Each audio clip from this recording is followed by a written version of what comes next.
할렐루야. 반갑습니다, 여러분. 먼저 이렇게 우리 뉴 드림 교회 참 귀한 교회 와서 저도 여러분과 며칠간 함께 보내면서 참 너무 행복했습니다, 여러분. 왜냐하면 이렇게 좋은 교회에서 이렇게 우리가 좋은 목사님과 함께 신앙생활을 한다는 건 참 축복의 얘기죠. 제가 보니까 우리 뉴 드림 교회는 참 좋은 교회다. 누드림교회 교인들만 아멘 하세요. 자기 교회가 좋은 교회라 그래도 아멘이 안 되는 건 정말입니다, 여러분. 좋은 교회입니다. 왜냐하면 여러분은 이제 여기 사셔서 잘 모르지만은 저는 뭐 전국을 전 세계를 다니면서 이렇게 많은 성도들을 보잖아요, 그죠? 만나보면 참 우리가 지금 믿음 생활하기가 쉽지 않은 시대인데 우리가 이렇게 우선 중요한 건 뭐죠? 내가 사모하고 내가 열정을 다할 수 있다는 것은 감사한 거잖아요, 그죠? 그래서 제가 보니까 우리 뉴드림 교회는 우리 담임 목사님뿐 아니라 온 성도들과 우리 장로님들이 보니까 열심으로 섬긴다는 것은 기쁨이잖아요, 그죠? 여러분 좋은 교회에서 신앙생활 하시는 것 보면서 저 또한 또 목사의 한 사람으로서 참 행복하고 참 좋구나 이런 생각을 합니다. 여러분에게 앞으로도 이 교회를 통하여 우리가 하나님을 섬기면서 하나님의 귀한 사명 감당하는 놀라운 축복과 은혜가 여러분이 늘 누리시기를 축복합니다. 제가 이제 감사 인사를 드리고 싶어서 그렇습니다. 그래서 이런 좋은 교회 와서 저도 며칠간 모처럼 저도 사실은 좀 쉬기도 하고 또 여러분과 함께 교제하면서 참 좋은 시간이었습니다. 감사를 드립니다. 자, 오늘 저는 이제 영적 기억력을 회복하라 이런 제목으로 이제 25쪽 여러분 가진 교재인데요. 한번 여러분 교재를 보시고 제가 함께 말씀을 나누도록 하겠습니다. 오늘 오전 말씀하고 오늘 오후에 제가 여러분과 아마 뭐 임원 세미나라고 하셨는데 제 마지막 결론은 내가 새벽을 깨우리라 라는 마지막 7장은 오후 말씀에 제가 마무리하겠습니다. 그래서 오늘 오전 말씀과 오후의 말씀이 연결되는 건데, 예를 들면 저는 결론은 그겁니다. 결론은 매일매일 우리가 새벽부터 열심히 기도하자는 것이 결론이거든요. 자, 그렇다면 왜 기도를 열심히 해야 되느냐는 거죠. 자, 우선 하나 정리합시다. 여러분은 기도를 열심히 하는 편이에요? 필요할 때만 하는 편이에요? 예, 괜찮아요. 필요할 때만 한다고 해도 괜찮아요, 여러분. 그죠? 더 많이 하면 안 되죠, 기도는. 그죠? 기도는 딱 필요한 만큼 해야죠. 그런데 우리 성경은 뭐라 그래요? 쉬지 말고 기도하라. 힘써서 기도해라. 성경은 그렇게 말한다는 거죠. 근데 우리는 가끔씩 기도하고 때때로 기도하고 조금씩 기도하고 그렇게 합니다. 자, 왜 기도를 많이 해야 되느냐? 자, 저희 교회를 잠깐 말씀을 드리면, 저희들은 해마다 2월 달부터 4월 달 해마다 연초가 되면, 우선 1월 1일부터 얘기해야 되겠군요. 저희들은 해마다 신년을 맞이하면 1월 1일이 되면 저희들은 새해를 맞이할 때 1월 1일은 24시간을 교회에서 기도하는 게 저희들 해마다 맞이하는, 새해를 맞이하는 저희들의 방식이에요. 저희들은 이제 해마다 연말이 되면 12월 31일 밤 9시면 전 교인들이 교회로 모입니다. 그래가지고 그때부터 다음날 1월 1일 밤 9시까지 교회를 떠나지 않습니다. 그렇게 하면 대략 저희들이 한 2,000명이 24시간을 같이 기도해요. 성전에서 떠나지 않고. 그래서 1월 1일 날 아침도 교회에서 먹고 점심도 교회에서 먹고 이러면서 해마다 1월 1일을 첫 시간은 하나님 앞에 온전히 기도하고 한 해를 시작해요. 여러분의 눈빛이 지금 대전 쪽은 가지 말아야 되겠다 이런 눈빛을 하고, 저런 교회는 가면 안 되겠다 그렇게 하고, 또 2월 달이 되면 2월부터 4월까지는 50일 동안 전 성도가 새벽 기도를 해야 돼요. 50일은 저희는 뭐 모든 성도들이 1년도 하는 큰 절기입니다. 그때는 새벽마다 3,000명씩 새벽에 나와서 아이들하고 다 같이 50일을 기도합니다. 이게 저희 교인들이 지내는 절기예요. 그렇게 하고 이제 8월 달은 8월 첫 주간 월, 화, 수 3일은 또 3일 동안 휴가를 내고 전 교인들이 교회에서 봄에 공부했던 50일 기도학교 그 책 50강의를 이제 또 3일 줄여가지고 3일을 줄여서 새벽 5시부터 밤 10시까지 하루 종일 교회에 머물면서 1시간도 빠지지 않고 계속 찬송하고 기도하고 말씀 듣고 이걸 계속합니다. 그때는 저희 교인들뿐 아니라 그런 모임을 사모하는 한국에 많은 교인들이 오는데 5천 명이 와요. 5천 명이 와서 3일 동안 제가 50강의를 합니다. 50강의. 오늘 여러분과는 8강의 지금 하는 건데 이런 강의를 50강의를 하는 거 50강의를 이렇게 해서 8월 달을 보냅니다. 8월 달을 보내고 그렇게 하고 8월 달을 마치자마자 8월부터 또 11월까지는 100일 감사. 그래서 100일 동안 또 성도들에게 해마다 노트를 나눠줍니다. 한 권씩. 그러면 그 노트를 가지고 또 매일 10가지 감사합니다. 감사합니다. 그걸 써서 1000가지를 써야 돼요. 그래서 그걸 또 다 교회에 제출해야 됩니다. 여러분. 이런 교회는 가르쳐 다녀야 되겠죠. 이런 교회는 가르쳐 다니지, 그지? 이런 거 다니면 큰일 나겠죠. 그러니까 저희 교회는 1년 동안 성도들이 그냥 못 있습니다, 여러분. 그런데 저희 교인들이 너무 괴롭고 힘들어 할까요? 행복해 할까요? 와 보셨어요? 여러분 이런 교회 다니고 싶어요? 피해요. 가래 다니세요. 이런 교회 좋아요, 여러분. 저희 교회는 오면 힘들어. 정말입니다, 여러분. 한번 여러분 유튜브에 나중에 마치고 참 그 유튜브에다가 한번 검색을 해보세요. 50일 기도학교 검색하면 저희가 2월 달부터 4월 달까지 강의한 강의가 다 있습니다. 그래서 50일 동안 무슨 강의했는지, 그리고 기도 컨퍼런스라고 검색해 보세요. 그럼 기도 컨퍼런스 때 또 한빛교회 어떻게 하고 있는지 다 볼 수 있습니다. 그래서 제가 이런 말을 드리는 것은, 야, 저렇게까지 꼭 기도를 해야 될까? 자, 우선 제가 하고 싶은 일이 그 얘기입니다. 꼭 저렇게까지 기도해야 될까? 여러분은 지금까지 이렇게 50일 기도 학교도 안 하고 기도 컨퍼런스도 안 하고 100일 감사도 안 해도 잘 살았어요? 안 살았어요? 잘 살았습니다. 잘 살았어요. 저희 교회는 또 매일 새벽 기도도 하지만은 또 매일 저녁 기도도 해야 돼요. 그러니까 저희는 여러분 어떤 분은 뭐 일주일에 교회 한 번 온 분도 계실 것이고 뭐 매일 새벽 기도 오는 분도 계시고, 저희들은요 매일 새벽 기도도 나오고 또 매일 저녁에 7시 반에 기도회가 매일 있습니다. 그래서 뭐 기도를 하는 일이 뭐 저희들은 정말, 그러니까 보통 사람들은 그래요. 야, 그거 힘들어서 어떻게 합니까? 한빛 교인들은 참 괴롭겠다, 참 고생한다. 보세요, 우리 교인들이 고생한 얼굴인지. 여러분, 해와 같이 빛나는 얼굴입니다. 정말입니다. 자, 제가 이렇게 여러분에게 왜 한빛교회는 그렇게 기도를 많이 합니까? 꼭 그렇게 해야만 됩니까? 해야 된다.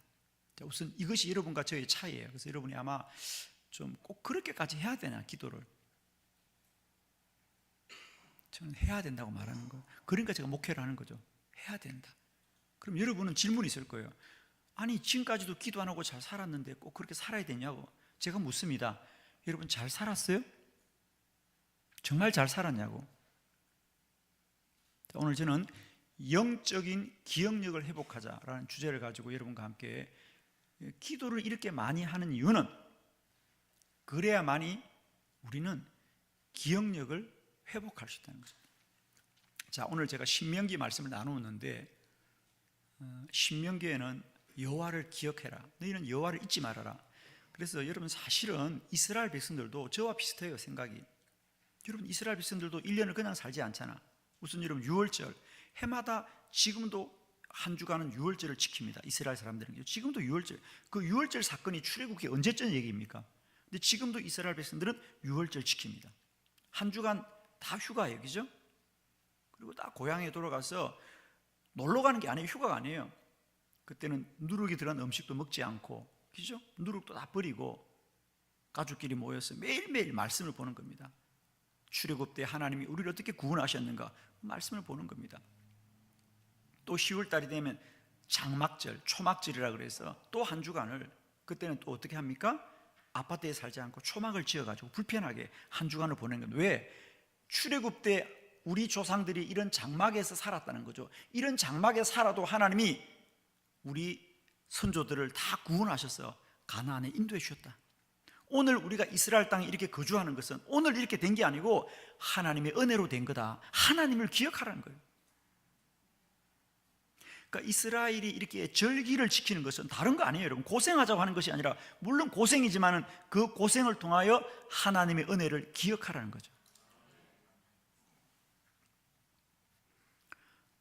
저는 오늘 우리 시대는, 우리는 율법주의자가 아니니까 이런 절기를 통해서 하나님을 기억하는 것이 아니라, 저는 기도로 우리들에게 하나님에 대한 기억을 잊지 말라는 거예요. 여러분 한번 점검해 볼게요. 제가 여러분의 영적 상태를. 자, 우선 오늘 주일날 예배 오셨으니까 주님은 다 믿으시죠? 예수님 다 믿으시죠? 예수님 사랑하시죠? 예수님 사랑도 그냥 사랑한 것이 아니라 어마어마하게 사랑하시죠, 여러분. 우리가 찬송가 94장에 보면 주 예수보다 더 귀한 건 없고, 우리는 정말 세상 부귀영화도 주님을 위해서 다 내려놓을 수 있는 사람이죠. 왜 아멘을 안 해요? 주님 사랑한다며. 선이 있죠, 선이. 선을 넘으면 안 돼요, 그죠? 저는 정말입니다. 여러분, 주님 믿는 거 사실이에요. 주님 사랑하는 것도 사실이에요. 그리고 그 사랑도 거짓이 아니고 참된 사랑이잖아요, 그죠? 여기 누구가 주님을 사랑하는데 거짓으로 사랑합니까? 아닙니다. 저는 때때로 우리 목사님들이 그런 설교할 때 참 답답해요. 여러분, 예수를 믿으시되 진실하게 믿으라는데, 여러분 예수를 거짓되게 믿어요, 진실되게 믿어요? 진실되게 믿습니다, 여러분. 누가 거짓되게 예수를 믿어요, 여러분? 우리는 예수를 진실하게 믿지 않아서 문제가 아니라, 그 진실하게 믿는 예수를, 내가 예수를 믿는다고 소리치는 것이 아니라 그 예수가 그러면 날마다 때마다 내게 깨달아지느냐, 주의 음성이 내게 들려지느냐는 거예요, 여러분. 여러분 예수님 믿으시고 또 예수님의 사랑이 진실해요. 전 정말 진실합니다, 여러분. 참되고 진실하고 간절하잖아. 여러분, 주님을 사랑하는데 대충 사랑해요, 간절히 사랑해요? 간절히 사랑하죠, 당연히. 그렇다면 그 주님이 날마다 내 안에 나와 함께 거하고 누려져야 되는 게 정상 아니에요? 주님이 내 안에 계세요, 안 계세요? 그런다고 알죠. 나 분명히 그럴 줄 알았어, 여러분이. 주님 내 안에 계신다고. 근데 물어볼게요. 그러면 주님의 음성이 들려요, 안 들려요? 안 들린다 그래, 빨리 그냥. 뭘 들린다 그래? 주님이 내 안에 계신데 주의 음성이 안 들려. 주의 음성이 안 들려요.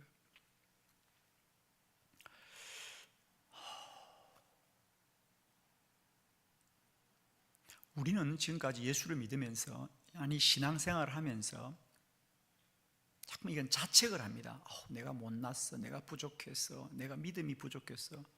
여러분 스스로 여러분 진단해 볼 때 여러분의 믿음은 충만한 믿음 같아요, 좀 부족한 믿음 같아요? 다 부족하다 그래. 근데 얼마나 부족한지는 몰라. 그냥 부족해. 그냥 무조건 부족하대. 우리는 이런 걸 일컬어서는 때운다고 말하는데, 좀 그렇게 때우지 말라고. 그냥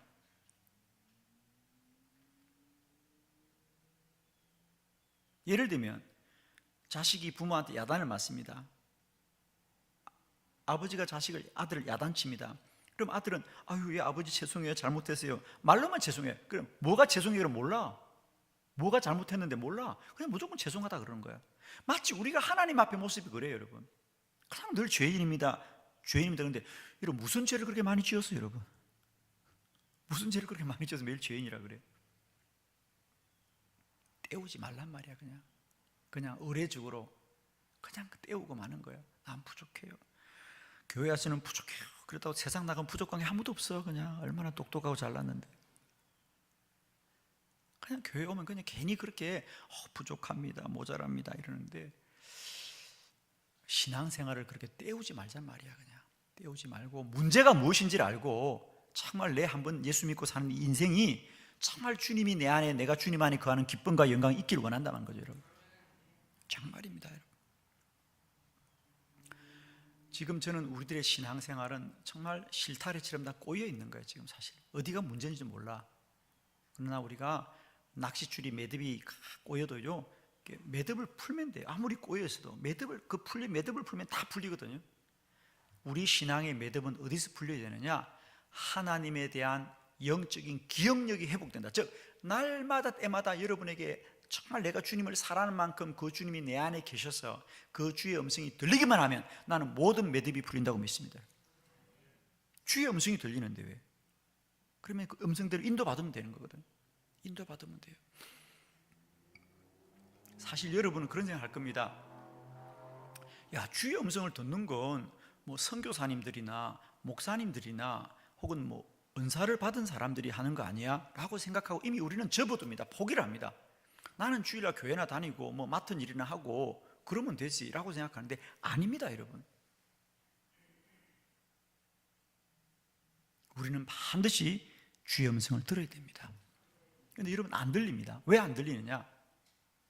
하나님이 말씀을 안 하는 것이 아니고 우리가 그 하나님에 대한 기억을 이미 잃어버렸다. 이미 잃어버렸어요. 하나님의 기억을 잃어버렸어요. 그러니까 오늘 신명기에도 하나님이 끊임없이 말합니다. 너희들은 언제라도 하나님을 기억해라는 거예요. 하나님을 기억하고 있어라. 그 하나님 잊지 말아라는 거예요.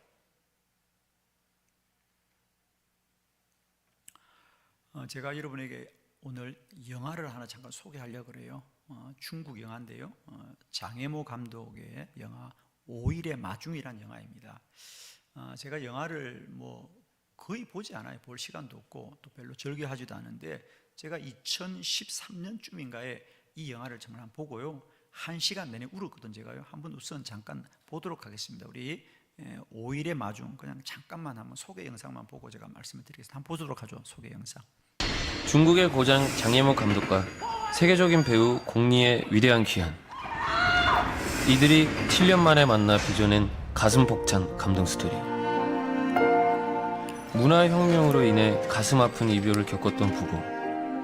아주 오랜 시간이 지난 후 남편은 겨우 집에 돌아오지만 아내는 그를 전혀 알아보지 못하죠.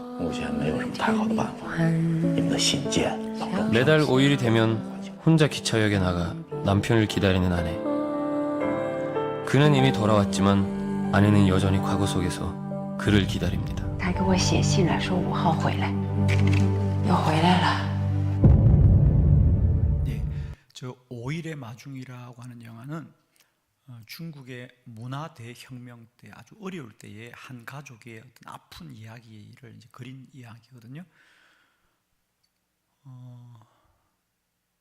가족들이 아주 화목하게 살고 있었습니다. 이제 부부하고 딸하고 세 가족이 살았는데 남편이 대학 교수예요. 근데 이제 문화 대혁명 때 아시다시피 지식인들이 많이 핍박을 받습니다. 그래서 이 남편도 유배를 가죠. 7년 동안이나 저 먼 곳으로 유배를 가 있습니다. 그래도 부부는 너무 사랑하기 때문에 편지를 주면서 보고 싶고 그리워하고 만나고 싶고 편지를 주고받습니다. 그러다가 이제 남편이 다시 이제 집으로 돌아오게 되지요. 그래서 오랜만에 아내를 만나니까 남편이 얼마나 반갑던지 그래서 여보 그러고 달려가는데 아내가 누구세요? 그러는 거예요. 가까이 오지 마세요. 남편이 깜짝 놀랐어요. 아내가 왜 나를 모른 척 할까? 알고 보니까 그 7년 사이에 아내는 너무 고통스러운 세월을 보내면서 그만 기억이 상실된 병에 걸리면 기억 상실증이 걸려서 과거를 기억을 못하는 거예요. 그러니까 편지를 쓸 때는 남편을 사랑한다 그랬어요. 분명히 여보 사랑해요 보고 싶어요. 편지를 쓸 때는 남편을 사랑한다 그랬는데 막상 남편이 나타나니까 나타난 남편은 모르는 거예요. 마치 우리가 늘 기도의 자리에서 예배의 자리에서 주님 사랑합니다라고 말은 하고 찬송은 불렀는데 내 삶의 자리에서 주님을 알아보지 못하는 것 같은 거 아니에요? 그런 거라고요. 그래서 영화는 그때부터 이 남편이 아내의 기억력을 회복하려고 얼마나 몸부림치는 이야기가 나와요. 집안에 보니까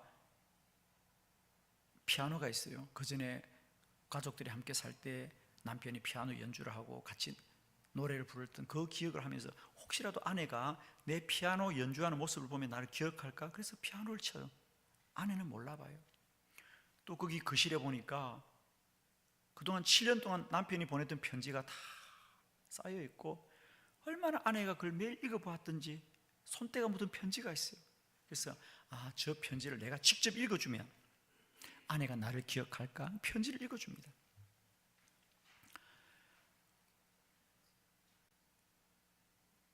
그래도 아내는 남편을 기억을 못해요. 사랑하지 않는 게 아니에요.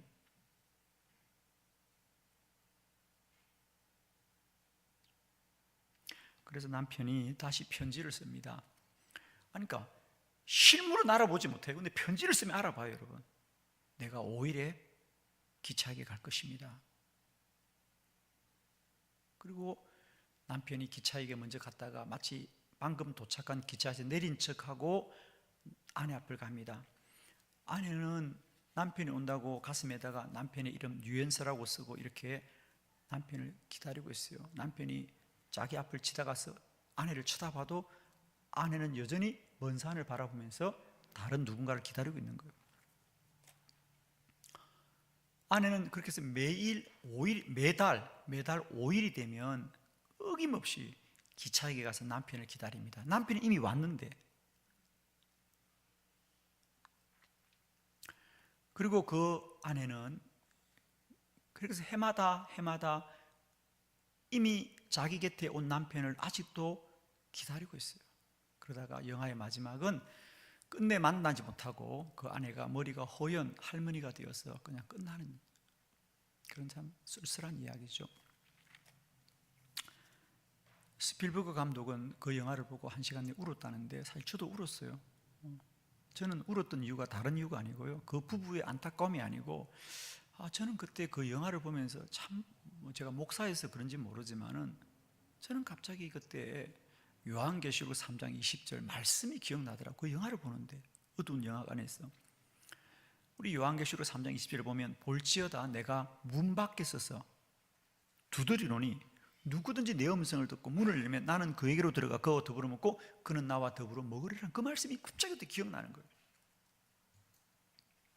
우리가 요한계시록 3장 20절 이 성구를 흔히들 우리가 전도지에 많이 쓰는데 불신자들에게 예수님이 문을 두드리니까 문을 여세요 이렇게 말한다고 생각하는데 그렇지 않아요. 원래 이 성경은 불신자에게 보낸 편지가 아니고요, 라오디게아 교회에게 보낸 편지예요. 라오디게아 교회. 예수님이 교회에게다 뭐라 그래요? 내가 문을 두드리고 있다. 제발 문을 열어달라는 거야. 그럼 지금 이 라오디게아 교회는 예수님이 교회 안에 있어요? 교회 바깥에 있어요? 교회 바깥에 있다는 얘기입니다. 그리고 끝내 라오디게아 교회는 문을 열지 않습니다.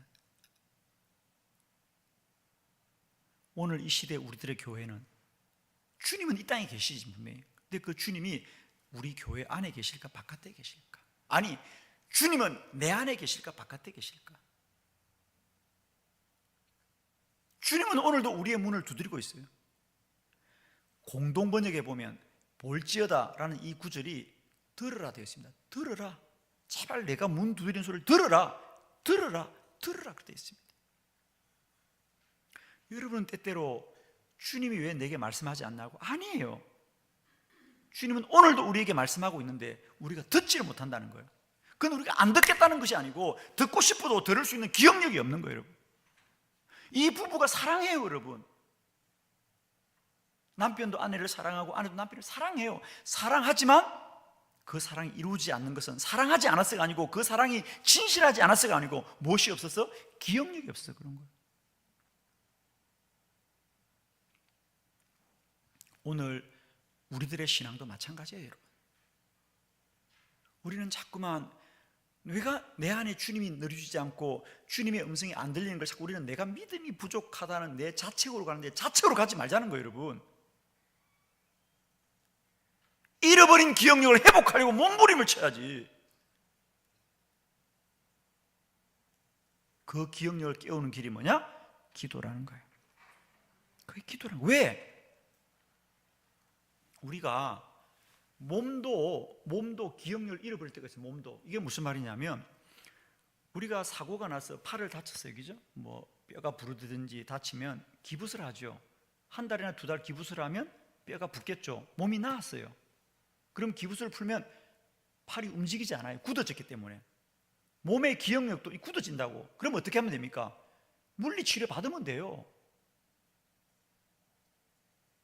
그러면 이 굳어졌던 근육이 풀어진다고요. 다시 원상태로 돌아간다고요. 우리들의 영적 기억력은 뭐냐? 그러니까 굳어진 근육은 근육을 써야 풀어지듯이 굳어진 영적 기억력은 영을 사용해야 풀리는 거예요. 그게 기도예요. 육은 육을 사용해야 육이 단련되고 영은 영을 사용해야 단련되는데 기도는 영적인 훈련입니다. 이게 분명한 거예요, 여러분. 다른 수 없어요, 여러분.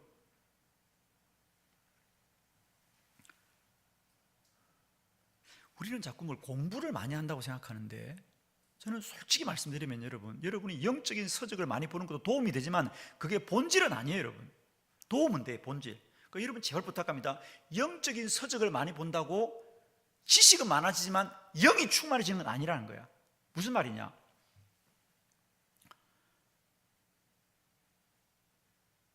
대학에서 이런 식품 강의학을 하거나 무슨 영양학을 강의하거나 이렇게 음식에 대해서 지식이 많은 교수, 식품에 대해서 지식이 많은 교수가 건강하겠습니까?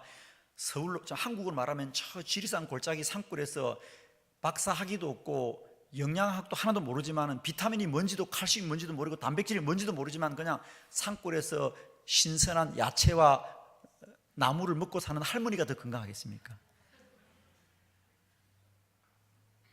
그렇죠? 아무리 지식이 많으면 뭐해? 아무리 영양학 박사면 뭐해? 먹는 게 다 인스턴트인데, 먹는 음식이 다 불량품인데. 그러나 저 산골짜기 할머니는 칼슘이 뭔지도 단백질이 뭔지도 몰라요. 그러나 맑은 물 마시고 오염되지 않은 야채 먹으면 더 건강한 겁니다. 우리 영도 마찬가지예요, 여러분. 자꾸만 우리가 뭘 공부를 많이 하고 지식을 많이 가지면 도움은 된다고 제 말, 도움은 된단 말이에요. 그러나 그게 본질은 아니에요. 저는 책 한 권 보는 것보다는 1시간 기도하는 게 더 유익하다고 믿습니다.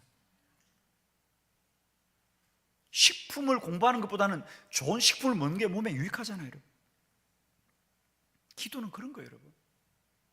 저는 그래서 저희 교회에서 때를 어떤지 뭐든지 기도하자. 저도 개인적으로 마찬가지입니다. 저도 정말 어떻게 하면 기도를 더 많이 할까?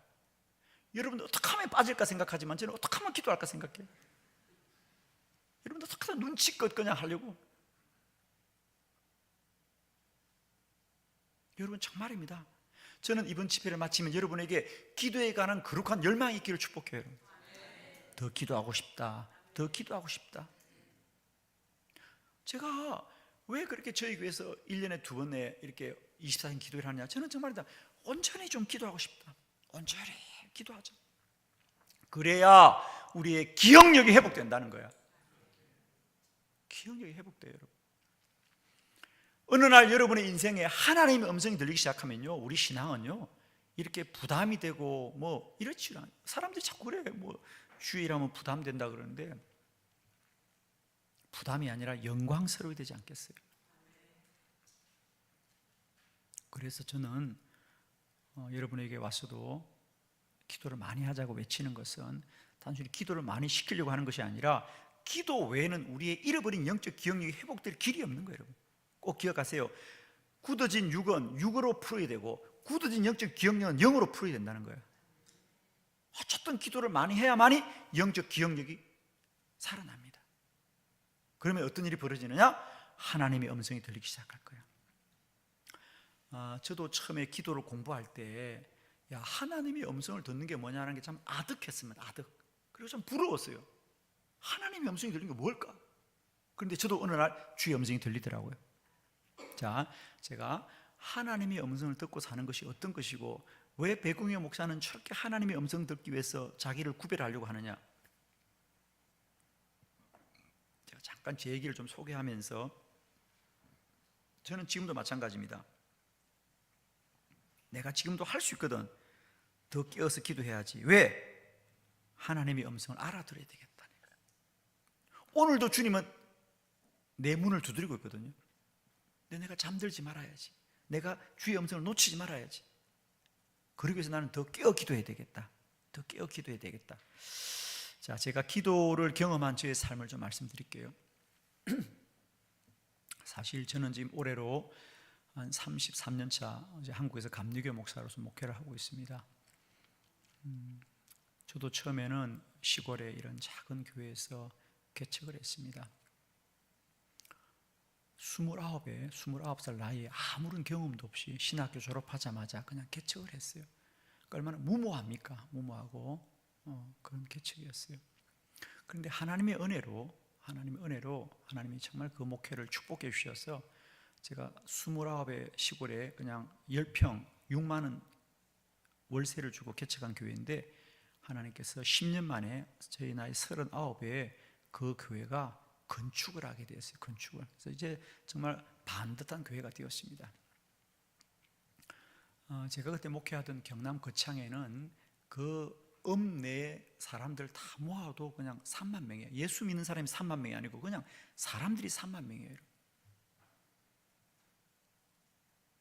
그러니까 제 마음에 내가 이제 좀 더 큰 도시에 가서 목회를 하고 싶다 이런 마음이 들더라고요. 그래서 제 교회를 건축하고 10년이 좀 지났을 때 그런 마음이 드는 어느 날 정말 놀랍게도 서울에 있는 어느 교회가 목사님이 은퇴하시면서 후임을 찾고 있는데 저에게 기회가 왔어요. 저보고 가서 한번 설교를 해보라 그러더라고요. 보니까 후보자가 3사람이었어요. 3사람인데 2분은 다 저보다 훨씬 훌륭하고 또 선배님들이었어요. 제가 제일 후배고 제가 지방의 작은 교회 목사인데 하나님의 은혜로 그래도 성도들과 장로님이 저를 청빙해 주어서 제가 서울의 교회를 가게 되었어요. 얼마나 기쁘던지 하나님이 이제 내게 축복해 주셔서 좀 더 큰 목회를 하게 하구나. 저는 너무 기뻤어요.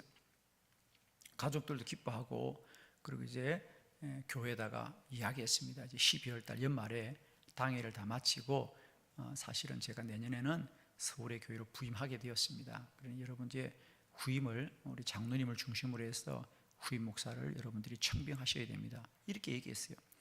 그러자 교인들이 얼마나 놀라고 서운해하는지요. 그래서 주일날 제가 그 얘기를 했는데 오후에 계속 저를 조르는 거예요. 목사님 안 가면 안 돼요. 목사님 저희들 두고 가지 마세요. 그러면서 저녁이 되고 밤이 되도 돌아가지 않는 거 성도들이. 그래서 제가 그러면 여러분 일주일만 그러니까 어떻게 방법이 없더라고. 그렇다고 내가 안 간다고 할 수는 없고 이미 서울은 가기로 다 정해놨고 거기에도 결정을 했기 때문에 가야 되거든요. 근데 우리 교인들이 철이 없으니까 자꾸 그걸 막는 거거든요. 그래서 제가 철이 없잖아. 그게 가야지 어떻게 안 가. 그래서 어떻게 할 방법이 없는데 하나님 지혜를 주시더라고. 무슨 지혜를? 기도하자. 목사님들이 할 말 없으면 기도하자 그러잖아요. 그죠? 똑같은 얘기죠. 우리 기도하자 그럼 좋아. 내 마음은 기도할 마음이 전혀 없어요. 왜? 이미 난 결정됐기 때문에. 나는 이미 기도 응답을 받았어요. 그래서 교인들 보고 여러분 그건 기도해봐요. 그러니까 교인들이 얼마나 반가워하든지 좋아요 목사님 기도하는 거죠? 그래 기도해. 여러분 이미 다 결정됐는데 기도한다고 그게 바뀌어져요? 안 바뀌어져요 여러분. 저는 그래서 믿었어요. 안 바뀌어진다고. 그래서 교인들 보고 이제 그럼 일주일만 기도하고 우리가 결정하자. 그리고 이제 돌아갔어요. 저는 그때 마음 편하게 잠을 자고 새벽기도 나갔는데 이게 웬일이에요? 새벽기도 가니까 교인들이 다 나왔더라고요. 평소에는 거기 뭐 한 5분의 1밖에 새벽기도 안 나오는 사람 솔직히 말하면. 그런데 그날 새벽은 다 나왔더라고요. 내가 그때 속으로 알았습니다. 야 교인들이 새벽기도 못하는 게 아니라 안 하는 거였구나. 마음만 먹으면 다 할 수 있는 거구나. 정말이죠. 그때 좀 걸렸겠어요. 그전에는 목사님 나는 죽어도 새벽에 못 일어난다는데 급하니까 다 일어나더만. 그리고 두 번째로는 이제 각자 알아서 기도하고 돌아가 그러는데 안 돌아가. 얼마나 소리 내고 주야 내가 두 번째 깨달았던 거. 급하면 다 기도할 수 있는 거구나. 그전에는 제가 좀 제발 소리 내고 기도하라 그러면 소리 내고 기도 안 했어요 그 사람들이. 근데 급하니까 다 기도하더만요. 그렇게 해서 일주일 내내 새벽 기도 얼마나 뜨겁던지 내가 속으로 그랬어요. 진작에 뜨거워서 나 안 갔지. 정말 그 마음이 들더라고요. 그리고 또 아침이 되니까 또 교회로 아침에 왜 오냐니까 릴레이 기도한대. 릴레이 기도. 자기들이 1시간씩 조를 짜서 릴레이 기도하고 또 어떤 사람은 금식 기도하고 또 저녁이 되니까 갑자기 교인들이 우리 교회 마당에 왔어요. 그래서 왜 마당에 왔냐니까 철회한대요. 철회를 하면 12월 달 얼마나 추워. 본당 가서 하라니까 아니에요. 자기들은 이 목사님 마당에서 해야 되는데 왜? 그러니까 그동안 잘못한 게 너무 많아서 회개 기도를 해야 되는데. 근데 회개 기도가 아니고 시위잖아. 시위기죠. 가지 말라는. 난 그런 거 다 해봤어. 난 지금 누군가 내 앞에서 시위할 때 내가 어떻게 알았겠어. 여자 집사님 와가지고 그냥 밤에 그렇게 있는 거예요. 밤에 그 담요를 뒤집어 쓰고 일주일 그렇게 했어요. 제 마음이 얼마나 힘들었겠어요. 그래도요, 저희 아내는 마음이 약하니까 매일 우는 거예요. 아내는 그냥 여보 어떡해, 여보 걱정하지 마, 일주일만 지나면 끝나. 그렇잖아요. 아내는 마음이 약해요. 그리고 아내는 원래 거기가 고향이거든요. 자기는 고향이고, 그 당시 우리 교인들이 또 다 저희 고등학교, 제가 거창고등을 다녔으니까, 거창에서 목회했으니까, 그 당시 제 고등학교 친구들이 5명이 집사였어요. 교회 5명이 집사였고, 또 저희 아내는 한 해 후배니까 또 자기 친구들도 있고 내 후배들도 있고, 그러니까 대부분 교인들이 다 서로 너무 친밀한 사람들이야. 다 아는 사람들이니까 더 그렇지요. 그 아내는 그냥 계속 울기만 하는 거예요. 그래서 여보 강하고 담대해라. 저분들이 저래도 우리 가고 나면 또 다 잘 살아. 걱정하지 마. 참으면 돼. 그리고 이제 잘 견뎠어요. 드디어 이제 일주일을 정말 전쟁같이 보냈습니다. 뭐 매일 찾아오고, 뭐 어떤 여자 집사는 남편을 데리고 왔더라고. 남편은 그렇게 교회 어로도 안 하고 한의사였는데, 그분이 그렇게 전도에도 안 오더면 그 남편을 데리고 왔어. 뭐라고 하는지 알아? 목사님 계시면 남편이 교회 나온대요. 뭐 이런 거. 그래도 우리는 다 강하고 담대했어요. 드디어 토요일이 됐어요. 얼마나 반갑던지. 자, 이제 토요일이고 내일 주일만 지나면 끝이다. 그리고 이제 생각을 하고 이제 마지막 설교 준비를 하고 있는데, 저를 본당에 오라 그러더라고. 가보니까 교인들이 다 모였어요. 왜 모였냐니까, 목사님 지난 일주일 동안 우리가 각자 기도했는데 이제는 각자가 받은 응답을 말하기로 했대, 서로. 아니 이게 무슨 말이야. 기도는 하면 끝이지 뭘 말을 해. 아니에요. 그래서 한 사람씩 집사들이 나와서 자기가 일주일 동안 기도했던 거 얘기하더라고. 자기는 일주일 동안 새벽 기도했는데 하나님 이렇게 말씀했습니다. 자기는 일주일 동안 철야했는데 하나님 이렇게 말씀하더라고. 말이야 뻔해. 다 가면 안 된다는 거지 뭐. 뻔한 거잖아.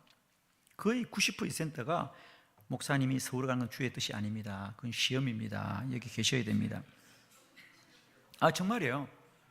그리고 내가 진짜 잊지 못하는 거는, 그때 우리 교회 지휘하는 집사가 있었는데, 한 해 후배예요. 남자가 제 한 해 고등학교 후배인데, 그 친구는 환상을 봤다는데 내가 속으로 저거는 환상을 볼 사람이 아니야. 새벽기도 한 번도 안 나온 사람이거든. 그 사람은 그냥 주일날만 겨우 예배 나오는 사람이 무슨 환상을 보겠어. 그냥 봤대. 봤다는 게 믿어야지 뭐. 자기는 환상까지 봤대. 그래서 자기가 보는 환상은 이렇대. 주일날 자기가 지휘하려고 교회 오니까 목사님이 강대상에 서 계시는데 머리가 허연 할아버지가 되어 있더래. 이건 죽을 때까지 있으라는 얘기야기지. 와, 내가 속으로 저건 아니다. 야, 저 친구 어떻게 환상을 보냐. 근데 자기는 봤다니까 어떡하겠어. 하여튼 그런 얘기야. 내가 속으로 다들 지들 하고 싶은 말만 하는구나. 솔직히 그렇게 생각했어요. 그리고 나는 당신들이 뭐라 그래도 난 간다.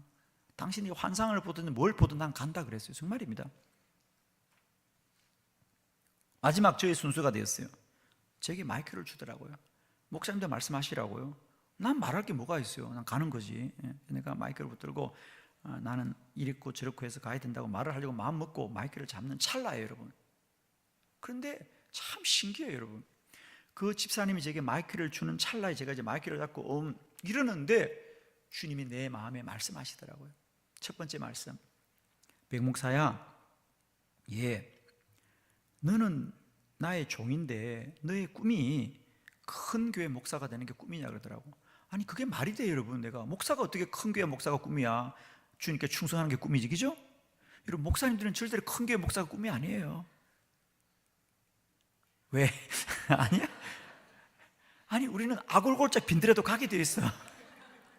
주님이 가라면 가지. 우리가 큰 교회가 무슨 꿈이야.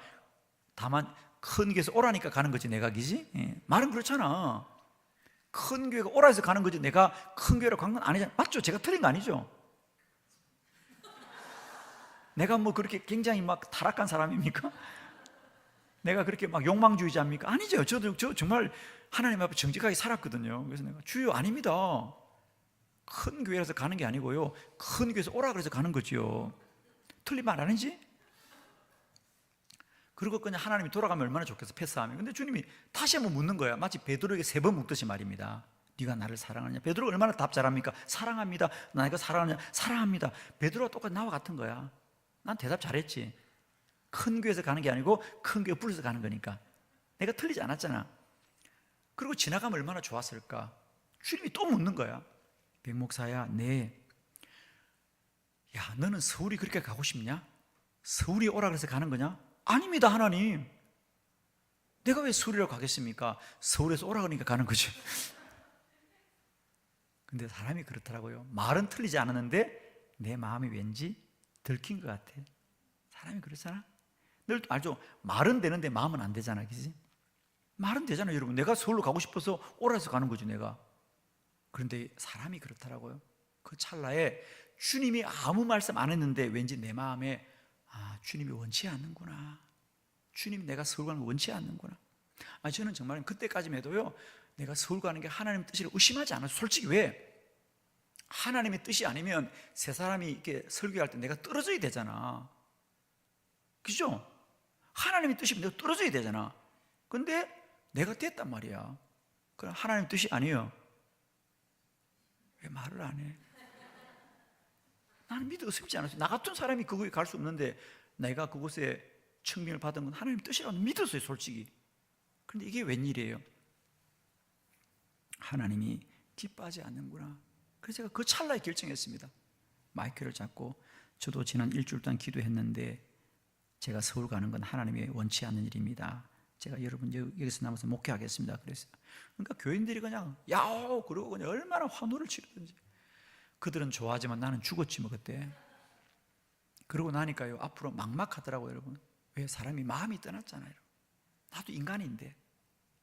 두 번째, 왠지 교인들의 눈빛이 그전하고 달라. 왠지. 여러분, 그 개척교회에서 10년을 정말 몸부림치면서 우리가 정말 10평짜리 6만 원 월세 가지고 시작한 교회가 10년 만에 땅을 사고 건축한다는 건 쉬운 일이 아니에요. 그건 그만큼 성도들의 절대적인 헌신이 있지 않습니까? 그건 왜 헌신이에요? 저를 믿었기 때문이죠. 저를 믿어줬는데 목사는 알고 보니까 혼자 지가 서울 가려고 준비하고 있잖아. 배신감이 얼마나 크겠어요? 이해해 주는 거예요. 교인들이 나를 잡긴 했지만은 제가 그 자리에 있는 게 너무 힘들더라고요. 솔직히 말씀드렸어요. 이제 그래서 그때부터 제게 참 놀라운 변화가 일어났어요. 그냥 그대로 목회를 할 수가 없더라고요. 그래서 제가 그때부터 나도 모르게 누가 시킨 것도 아닌데 혼자서 저녁만 되면 성전에 올라갔어요. 성전에 올라가서 혼자서 밤을 새 기도했어요. 뭐 딱히 기도 제목이 있는 건 아니에요. 그냥 기도를 해야 될 것 같더라고요. 그냥 있으면 못 견딜 것 같아, 그 현상을 제가. 이제 붙잡아서 앉아있긴 하는데 너무 힘든 거예요, 그게 하루하루가. 그렇게 견디는 시간이 너무 힘든 거예요. 그래서 기도하고 매일 밤 철회를 했죠. 매일 밤 혼자서. 그렇게 10년을 했습니다. 그러니까 돌아보면 그 10년의 시간이 나의 영적 기억력이 회복되는 시간이에요. 더 충만하게. 그리고 10년이 지나니까 하나님이 저에게 분명하게 말씀하셨어요. 2012년 11월 20일 날 점심 식사를 하는데 주님이 말씀하시더라고요. 40일 금식해라. 40일 금식해라. 저는 깜짝 놀랐어요, 여러분. 내가 40일 금식했다고 꿈에도 생각하지 않았는데 40일 금식하라 그러더라고요. 하나님의 음성이 너무도 분명해서 그날로 40일 금식했어요. 그날로.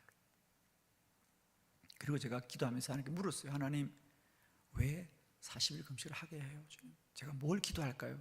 그러니까 주님이 또 분명하게 말씀하셨어요. 너는 책을 쓰라는 거예요. 책을. 깜짝 놀랐죠, 여러분. 무슨 책을 쓸까요? 기도학교 책을 쓰라. 너는 이제부터 이 땅에 기도를 가르치는 사람이 되어라. 성도들에게 기도를 주장하지 말고 기도가 무엇인지를 설명하는 사람이 되어라. 그러면서 기도학교라고 말씀하셨어요. 너는 이 땅에 기도학교를 세우라. 그래서 제가 사실은요, 그 40일 금식하면서 매일매일 주의 음성을 듣습니다, 사실.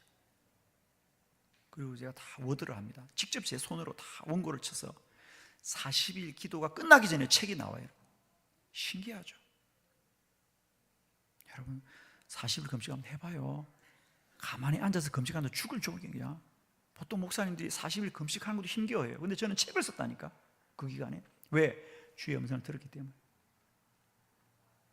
그래서 이 땅에 기도학교라는 게 최초로 그때 나오기 시작하고 40일 기도학교 책이 나옵니다. 그때 제 인생은 완전히 달라지죠. 그게 이제 터닝 포인트입니다. 그 40일 기도학교가 40일 금식을 통해 나오자 저는 전혀 새로운 사역을 시작합니다. 그때까지만 해도 제가 그 시골에서 20년 가까이 그냥 개척교회 시골 목사로 평범하게 목회했습니다. 그런데 그 40일 금식을 통해서 기도학교 책이 나오면서부터 이상하게 전국에서 저를 초청하는 거예요. 정말 신기하더라고요. 저는 그전까지만 해도 아무도 집회를 나가본 적도 없고 부르는 사람도 없었고, 그렇죠. 그 시골에 그런 무명의 목사를 누가 부르겠어요. 근데 이상하지요. 그 책이 나오자마자 하나님이 준비했듯이 한 주간도 제가 교회에 머물지 않았어요. 그때 한 주간도 매주 스케줄이 잡히고 집회를 다니는 거예요. 그 시골에서. 그러다가 2014년 10월 달에 제가 지금 목회하고 있는 대전 한빛교회에 처음 초청을 받습니다. 그때 초청은 하루 수요일 날 중보기도부 세미나에 저를 초청해 주었어요. 그래서 제가 처음으로 지금 목회하고 있는 대전 한빛교회를 방문하게 됩니다. 저는 그게 지금까지 2년 이어지라고는 생각지도 안 했죠. 그냥 하루 세미나라고 생각하고 그냥 가서 마음 편히 세미나를 했습니다. 근데 그때 그 교회 담임 목사님이 저보고, 목사님이 말씀이 좋으니까 11월 달에 부흥회 한번 하자 그래서 11월 달 또 방문하게 됩니다. 11월 달 부흥회를 마쳤는데 또 12월 달에 또 부흥회 하자는 거예요. 여러분, 세상에 이런 일이 어디 있어요? 보통 한 목사를 부흥회 초청하면 2번 부르기 쉽지 않고요, 2, 3년이 지나도 부르기 쉽지 않은데 그 교회는 매월 부흥회를 간 거예요. 제가 12월 달 또 부흥회를 가니까 담임 목사님께서 12월 달 이제 첫날 주일 저녁에 집회하려고 앉아있는데 목사님 옆에 앉고 나도 앉아서 막 찬양하는데요, 갑자기 또 주의 음성이 들리는 거예요. 너는 이번 집회를 성도들에게 은혜를 끼치려고 하지 말고 이번 집회는 영적 전쟁이니까 영적 전쟁을 해라. 그러면서 나보고 금식하라는 거예요. 특별한 경험이었어요. 정말요. 제가 그때 그래서 성도들이 했어요. 이번 부흥회는 은혜 받으려고 하지 마세요. 여러분 각자가 영적 전쟁입니다. 그리고 막 선포하면서 아주 강력한 집회를 했어요. 강력한 집회를. 저는 참 신기한 경험이었어요. 그래서 왜 이런 일이 있을까 몰랐지만 하여튼 그렇게 했는데, 그렇게 하고 집회가 은혜롭게 진행됐죠. 그러자 마지막 날 수요일 날 담임 목사님께서 저를 잠깐 보자 그러더라고요. 왜냐하면 한 번도 식사를 한 적이 없어요. 만난 적이 없어서 서로가. 근데 마지막에 만나자 그러더라고요. 만나니까 놀랄 말씀을 하셨어요. 목사님도 사실은 내년 4월 달에 은퇴를 하셔야 되는데 지난 1년 동안 후보자를 3사람을 초청해서 설교를 듣고 장로님들이 청비위원회를 구성해서 후임자를 정하는데 이게 원만하게 안 되는 거예요. 그래서 지금 12월 달인데 연말까지 정해야 되는데 아직 정하지 못해서, 사실 이번 집회도 담임 목사님이 금식한 이유는 그것 때문에 본인은 금식했다는, 사실은 나 때문에 한 게 아니고 자기도 뭔가 기도했다 생각했는데 강사 목사님이 금식이라니까 이것도 주의 뜻인 줄 알고 자기도 금식을 했는데 금식 중에 음성을 들었다는 거예요, 자기가. 그리고 많은 장로님들이 담임 목사님에게 하나님의 음성을 들었다고 얘기한다는 거예요. 무슨 음성을? 후임자는 이번에 집회 오신 백용현 목사가 후임자입니다. 그리고 목사님도 주의 음성을 들었다는 거예요. 백용현 목사 너의 후임이다. 그래서 그분이 당신이 후임자로 오라 그랬어요. 그래서 제가 12월 달에 부흥회 한 달 후에 1월 달에 거기에 담임 목사로 온 거예요. 여러분, 왜 별로 기분이 안 좋아요? 그리고 지금까지 있는 거예요. 여러분.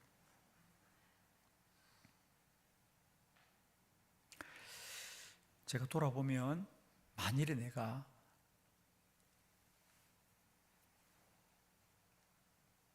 (20년) 전에 서울을 가고 싶었을 때에 하나님의 음성을 듣지 못했다면, 그 음성을 듣지 못하고 내가 서울을 갔다면 어떻게 됐을까?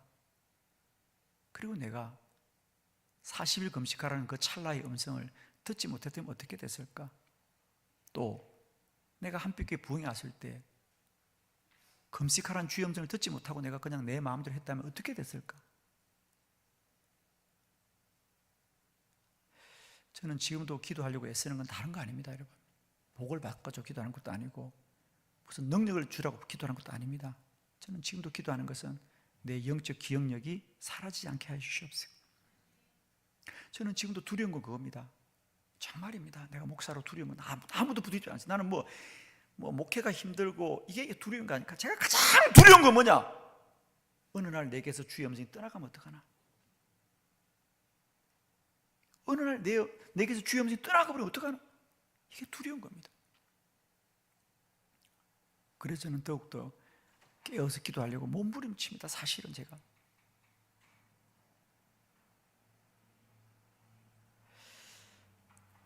물론 하나님이 3번만 말했겠어요. 돌아보면 제 인생에 많이 말했겠죠. 그러나 내가 더 깨어있지 못하고 내가 영적 기억력이 둔해서 다 알지 못했을 거라는 생각합니다. 그러나 앞으로는 그러지 말아야지. 내가 앞으로는 한 말씀도 놓치지 않으리라. 주님이 내게 말씀한 건 내가 놓치지 않으리라. 이런 마음을 가지고 더 깨어 기도하려고 노력하고 있죠. 저는 지금도 1년에 몇 차례는 꼭 금식을 해요. 꼭 금식을 합니다. 왜? 금식이 힘들어요, 여러분. 누가 쉬워서 하겠어요? 그러나 그렇게 해서 내 영을 깨워야 되기 때문에, 내 영이 잠들지 않아야 되기 때문에.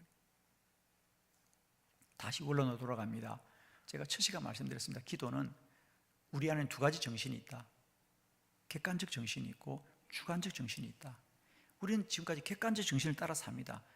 눈에 보이는 대로, 귀에 듣는 대로, 내가 아는 대로, 내가 판단하는 대로 살아갑니다. 그러나 그건 세상의 삶이고, 하나님의 인도를 받는 길은 우리가 주관적 정신이 발달해야 된다는 거예요. 주님이 내게만 주신 마음, 내게만 주신 말씀, 이것을 들을 수 있어야 된다는 거예요. 이게 우리에겐 진리입니다. 그게 영적 기억력이고, 그래서 저는 여러분이 앞으로 이 부흥회 이후에 여러분 각자가 좀 더 깨어 기도하자는 것은 무슨 복을 많이 받자, 이게 아닙니다. 여러분, 우리 인생은 저뿐만 아니라 여러분의 모든 생애도 하나님 이미 계획해 두셨습니다. 아멘? 저는 이제 늘 저의 인생을 이렇게 생각합니다. 내가 하는 일은 내가 하는 게 아니고 하나님이 먼저 뜻을 정해 주었으니 하나님의 뜻이 무엇인지를 기도하자는 거예요. 그리고 인도받자는 겁니다. 우리는 지금까지 내가 더 열심히 해야 된다, 내가 더 최선을 다해야 된다 생각하는데, 물론 더 열심히 살아야 되죠. 그러나 더 중요한 것은 여러분을 여러분보다 더 완전하게 인도하시는 하나님의 음성을 귀 기울여 듣고요, 그 하나님께로 나아가기를 바랍니다. 그럼 여러분의 삶이 훨씬 더 복될 겁니다. 제가 기도를 더 하자고 외치는 건 다른 게 아닙니다. 영적 기억력을 회복하자. 그리고 날마다 내게 말씀하시는 주의 음성을 벼락처럼 듣고 순종해 가게 될 때에 우리는 참 복되고 귀한 삶을 살아갈 거라고 믿습니다. 제가 오후에 새벽 기도에 대한 말씀을 드리겠습니다. 제가 이제 결론을 드리는 것은 매일매일 우리가 새벽에 깨어서 기도하는 것은 다른 것이 아닙니다. 매일매일 하나님의 음성이 더 크게 들려지고요, 그 음성을 따라 살아갈 때마다 우리의 삶이 주 안에서 참으로 복되게 될 것이에요. 축복하기는 우리 뉴드림 교회와 모든 성도들 안에 이제는 어떤 복보다도 여러분 안에 날마다 영적 기억력이 회복되어지고요, 주관적 정신이 더 역사하는 여러분 되길 바라요. 하나님이 내게 하신 말씀 그걸 붙들고 주를 향해 날아갈 때마다 기적의 문이 열릴 겁니다, 여러분. 그래서 기도로 세계를 변화시켜라. 기도로 날마다 나를 변화시키시고, 기도로 전 여러분의 삶의 터전을 변화시켜가는 능력이 있는 그리스도인으로 살아가기를 축원합니다. 기도드리겠습니다.